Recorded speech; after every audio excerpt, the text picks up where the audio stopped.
রাজধানীতে ব্যাটারি চালিত রিকশা বন্ধের প্রতিবাদে আবারও সড়ক অবরোধ করেছেন চালকরা। রাজধানীর আগারগাঁওয়ে সড়ক অবরোধ করে তাদের দাবি আদায়ের পক্ষে আন্দোলন করছেন ব্যাটারি চালিত রিকশা চালকরা। ফলে আপাতত আগারগাঁও সড়ক দিয়ে যান চলাচল বন্ধ রয়েছে। সকাল 10:30টার পর থেকে ব্যাটারি চালিত রিকশা চালকরা আগারগাঁও এলাকায় সড়ক অবরোধ করে আন্দোলন শুরু করেন।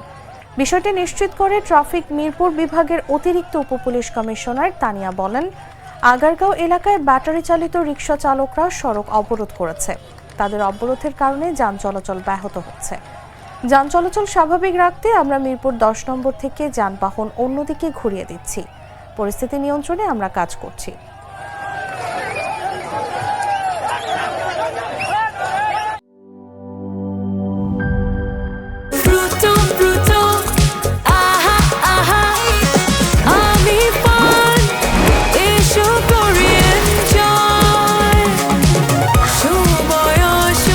প্রাণ ফ্রুটো, সময় অসময় ফ্রুটোময়।